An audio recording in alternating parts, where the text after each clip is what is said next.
Welcome to HOA Anger. The reinspection fee showed up before the storm ended.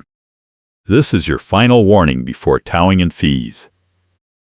Deborah Ramirez stood at the end of my driveway, one gloved hand jabbing toward the tire ruts in the ice, the other holding a plastic sleeve stuffed with photos she carried everywhere like a prosecutor's briefcase. Her scarf whipped sideways in the wind, and her face was locked in that expression I had come to recognize as her favorite weapon: equal parts rage and satisfaction. "I have all day, and so does my fine meter," she said, her voice cutting through the wind. It was 7:30 in the morning, February in Parker, Colorado, and the snow had turned my neighborhood into a micromanaged ice prison. I am talking about the Hidden Creek Ice Belt Community Association, a development where the committee does not just enforce rules, they invent them on the spot and retroactively fine you for violations you did not know existed. I work as a community event staffer, so I know how crowds and meetings actually work.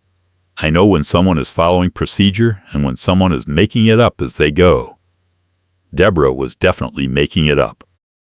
"Your driveway has ruts and ice buildup," she continued, tapping the sleeve against her thigh.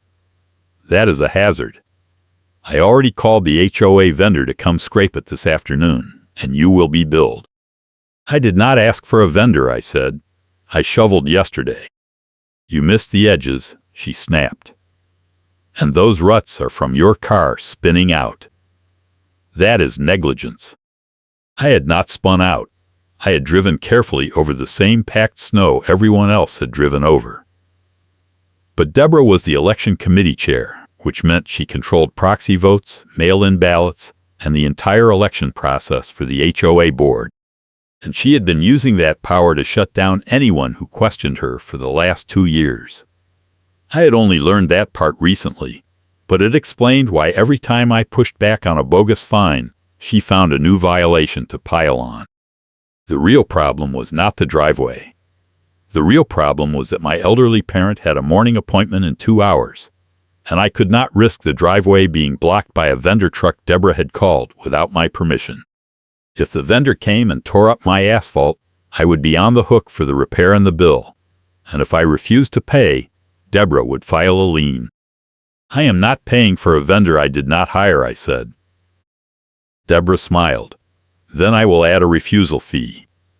And if you do not clear this by noon, I will have your car towed for creating a safety hazard in the common driveway approach." "My driveway is not common property," I said. "The approach is," she shot back. "Read the covenant." I had read the covenant. There was no mention of driveway approaches being common property. But Deborah operated on the assumption that most people would not check, and the ones who did check would be too tired to fight. She was wrong about me. "You are not the first person I have corrected, and you will not be the last," she said, turning to walk back toward the sidewalk. That line stuck with me. "You are not the first person I have corrected, and you will not be the last." It was not just a threat. It was a pattern. And patterns leave evidence. I went inside and started making calls. The first call was to the HOA management company. I got a recorded message saying they were closed for weather. The second call was to the vendor Deborah claimed she had hired. They had no record of a service request for my address. The third call was to my neighbor, a guy named Tim, who drove a tow truck for a local company that did contract work for the HOA. He picked up on the second ring. "Hey," I said, "did you get a call about my driveway this morning?" "Not yet," Tim said, "but I will." Deborah calls us 3 times a week for stuff like this. Half the time it is not even a real violation. She just wants to make a point. "What do you mean, make a point?" Tim sighed. "Look, I should not be telling you this, but she has been doing this for a while. She targets people who vote against her candidates or who ask too many questions at meetings. Then she drowns them in fines until they either pay up or move out. The HOA does not care because the fines bring in revenue." That was the first time I had confirmation that Deborah was not just petty. She was strategic.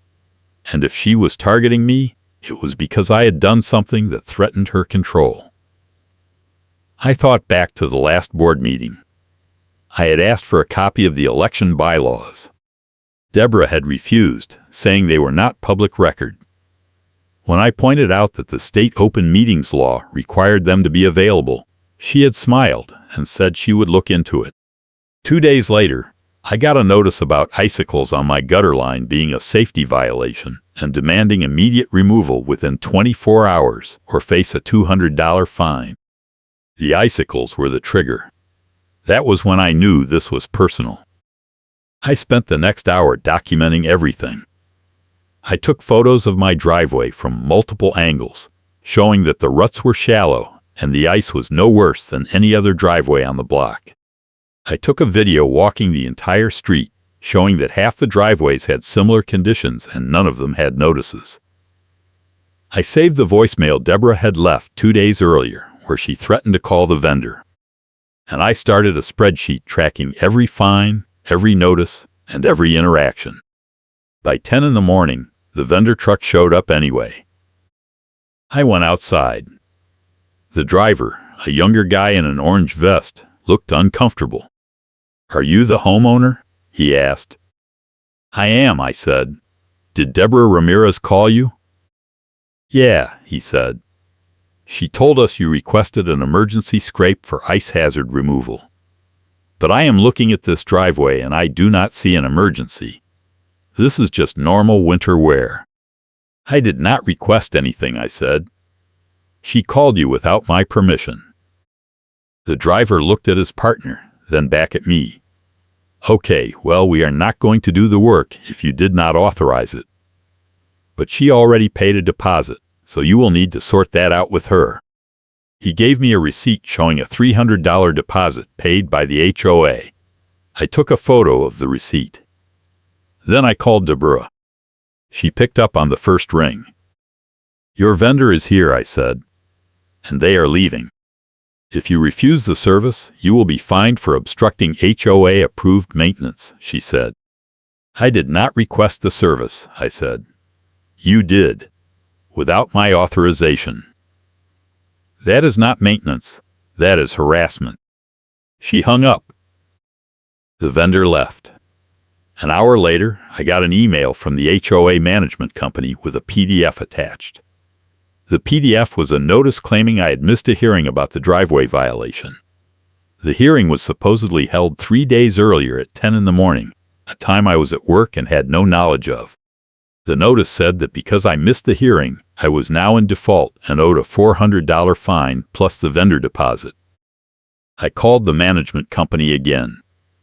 This time I got a person. "I never received notice of a hearing," I said. "According to our records, notice was posted to your door," the manager said. "When?" "February 9th. That was the day I had been at work from 7 in the morning until 6 at night. I checked my doorbell camera footage. No one had come to my door on February 9th. I downloaded the footage and saved it. "Your records are wrong," I said. "I have video proof." The manager paused. "You will need to submit that to the board for review. But the fine is still active until the board meets." "When is the next board meeting?" "March 15th. That was 5 weeks away. 5 weeks of Deborah threatening to disable my key fob, block my driveway, and pile on more fines. I needed to escalate faster. 2 days later, Deborah showed up at my curb while I was shoveling the latest snowfall. She stood on the sidewalk, pointing at the berm where the plow had pushed snow onto the edge of my driveway. "That is illegal dumping," she said. "It is not dumping," I said. "The plow pushed it there." "You are responsible for clearing it within 6 hours of snowfall," she said. "You are at 7 hours. That is another $200 fine." I looked at my watch. The snow had stopped at 6 in the morning. It was 1 in the afternoon. That was 7 hours. But the HOA snow removal policy, which I had finally managed to get a copy of after filing a formal records request, said 24 hours for clearing berms. The policy says 24 hours, I said. Deborah smiled. The policy was updated. When? Last month. I had requested the most recent version of the policy. The date on the document was from 2 years ago. I pulled out my phone and showed her the PDF. This is the version the management company sent me, I said. It says 24 hours. That is an old version, she said. Then show me the new version. She did not have it. Instead, she took out her own phone and started taking photos of the berm, the street, and my driveway. Then she took a photo of me. What are you doing? I asked. Documenting your refusal to comply, she said. That night, I got another email. This time it was a records denial. I had filed a request for copies of all snow-related violation notices issued in the last 6 months, as well as the updated snow removal policy Deborah kept referencing. The denial said that the request was overly broad and would require extensive staff time to fulfill. If I wanted the records, I would need to pay $300 in copy fees and wait 30 days. I responded immediately, citing the Colorado Open Records Act and pointing out that digital records do not require copy fees. I also requested a formal hearing to dispute the fines. The reply came from Deborah, not the management company. It said that my hearing request was denied because I had already missed the prior hearing. I waited for the right audience because the reveal needed witnesses. I filed a complaint with the county ombudsman. I sent copies of every email, every notice, every photo, and every video to a lawyer who specialized in HOA disputes. And I reached out to a former board member, a woman named Sandra who had resigned 2 years earlier after clashing with Deborah. Sandra agreed to meet me for coffee. She brought a folder. This is everything I kept, Sandra said. Meeting minutes, emails, and a statement I wrote describing Deborah's pattern. I never submitted it because I was outvoted every time I tried. But you can use it. Inside the folder was a certified statement describing how Deborah had manipulated ballot counts during the last 3 elections, how she had rejected mail-in ballots from people who opposed her candidates, and how she had altered proxy forms to swing votes. Sandra had documented dates, names, and specific incidents. It was a certified statement from a former board member describing Karen's pattern and motive. Why did you wait this long? I asked. Because no one would listen, Sandra said, and I got tired of fighting. But if you are going to take her on, you need to know what you are dealing with. She does not just bend the rules, she rewrites them and then punishes anyone who notices. I made copies of everything. Then I did something Sandra had not done. I filed a formal complaint with the Colorado Secretary of State, alleging election fraud and requesting an audit of the HOA election process. 3 weeks later, I got a response. The state was opening an investigation. If you are enjoying this story, please hit that like button and subscribe for more wild HOA drama where the paper trail wins. Deborah found out about the investigation the same day I did. She showed up at my door with a plastic sleeve and a service invoice packet held out between us like a shield. You filed a false report, she said. That is defamation. It is not defamation if it is true, I said. You have no proof, she said. I do, I said, and I am bringing it to the next board meeting. She laughed. There is no board meeting until March. Then I will call a special meeting, I said. You cannot do that, she said. I can if 10% of the homeowners sign a petition, I said. I already have the signatures. Her face changed. For the first time, she looked uncertain. You are bluffing, she said. I am not, I said. The meeting is scheduled for next Thursday at 6. And you are required to attend. The week before the meeting, Deborah escalated one more time. She filed a retaliatory records denial unless I paid ridiculous copy fees and waited 30 days for documents I had already requested twice. Then she claimed my doorbell camera footage was old because the snow depth had changed overnight, implying I had doctored the timestamps. I responded by sending the raw footage files to 3 independent witnesses, including Tim, the tow truck driver, Sandra, the former board member, and a neighbor who had been documenting Deborah's harassment for months. All 3 confirmed the timestamps were accurate. Then I did something I had been holding back. I requested the HOA's insurance policy records, specifically the errors and omissions coverage. If Deborah had been manipulating elections, the HOA's insurance carrier needed to know, because they would be on the hook for any damages. The insurance company sent an investigator. The day of the special meeting, a snowstorm hit. The roads were a mess, the courthouse parking lot was half plowed, and I had to park 3 blocks away. I walked through the slush with my folder of evidence, my laptop, and the certified statement Sandra had given me. The meeting was not held in a conference room. It was held in a courthouse hallway right before a scheduled hearing on a separate HOA matter. Deborah had tried to cancel the meeting twice, but the petition signatures locked it in. Deborah arrived late, flanked by 2 other board members. She was carrying the plastic sleeve and her phone. She looked like she had not slept. The meeting was called to order by the HOA president, a man named Roger, who looked like he wanted to be anywhere else. I stood up and requested the floor. I am here to dispute multiple fines and to present evidence of election fraud and retaliatory enforcement, I said. Deborah stood up immediately.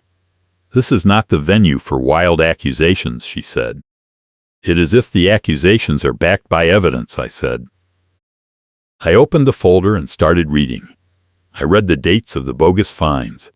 I read the text of the snow removal policy Deborah claimed had been updated but had not. I read the timeline of the vendor incident, the missed hearing notice, and the records denial. Then I pulled out Sandra's statement. This is a certified statement from a former board member describing a pattern of ballot manipulation, proxy fraud, and retaliatory enforcement targeting homeowners who opposed Deborah Ramirez's election candidates, I said. The room went silent. That is hearsay, Deborah said. It is a sworn statement, I said, and I have corroborating evidence. I filed a complaint with the Colorado Secretary of State 3 weeks ago. They are auditing the last 3 elections. Roger looked at Deborah. Is this true? Deborah did not answer. Instead, she turned to leave. You are not dismissed, Roger said. She stopped. I continued. I also have video evidence proving that no hearing notice was delivered to my home on the date claimed. I have vendor receipts proving that Deborah authorized work without my consent. And I have emails showing that she denied my records requests in violation of state law. I get the meeting to vote on the spot after the evidence is read into the minutes. Roger looked at the other board members. Do we have a motion? One of them, a woman named Linda, raised her hand. I moved to suspend all fines against this homeowner pending an internal review. Second, said the other board member. The vote was unanimous. Deborah tried one more play. She claimed the vote was invalid because the meeting was not properly noticed. Roger shut her down immediately, pointing out that she had signed off on the petition herself when she tried to cancel it. Then came the funny karma moment. Deborah had been quoting minutes as her justification for the fines. She kept saying the violations were documented in the January board meeting minutes and that I had 24 hours to comply. But when Roger pulled up the actual minutes on his phone, they showed the January meeting had been canceled due to weather. There were no January minutes. The actual minutes contradicted her. So you fined him based on a meeting that never happened, Roger said. Deborah went pale. The meeting ended 10 minutes later. Roger told Deborah she was suspended from the election committee pending the state audit. He also told her that if the audit found evidence of fraud, the HOA would be referring the matter to the district attorney. 2 weeks later, the state audit came back. It confirmed Sandra's allegations. Deborah had altered proxy forms, rejected valid mail-in ballots, and failed to report votes from homeowners who opposed her candidates. The Secretary of State invalidated the last election and ordered a new one under state supervision. The HOA refunds the snow-related fines and fees. I got a check in the mail with an apology letter from Roger. The letter said the board had voted to adopt a new snow removal policy with clear timelines and enforcement procedures, and that all fines issued under the old unclear policy were being refunded. The vendor that Deborah had called also sent me a refund for the deposit she had paid without my authorization. They included a note saying they were blacklisting the Hidden Creek Icebelt Community Association after discovering that Deborah had been ordering staged snow photos and false service reports. The board had to scramble for contractors during the next storm because no one wanted to work with them. Karen's group post gets removed and replaced with a correction. Deborah had posted a long rant in the neighborhood online group claiming I was a troublemaker who refused to follow basic safety rules. The group moderator, who was also a homeowner, took it down after I shared the state audit results and the refund letter. The moderator replaced it with a correction stating that the fines had been refunded and that the HOA was under investigation for election fraud. A refund of fees that hits the ledger like a slap. That check sat on my kitchen counter for 2 days before I deposited it. Because every time I looked at it, I thought about how Deborah had tried to bury me under fake violations, and how the system, slow as it was, had finally worked. Deborah resigned from the board a month later. The new election, supervised by the state, replaced half the board with people who actually read the bylaws. The HOA adopted a transparency policy requiring all fines to be documented with photos, timestamps, and written notice before enforcement. And Tim, the tow truck driver, told me that Deborah had called him one more time trying to get him to tow my car for an imaginary parking violation. He told her no and reported the call to the new board president. I still live in Parker. I still shovel my driveway when it snows. And I still keep a folder of evidence in my desk, just in case. Because the thing about HOA bullies is that they count on you being too tired to fight back. They count on you not knowing the rules, not keeping records, and not having the patience to wait for the process to work. But I know how meetings work. I know how paper trails work. And I know that when you wait for the right audience, the reveal always lands harder. I hope this story was worth your time.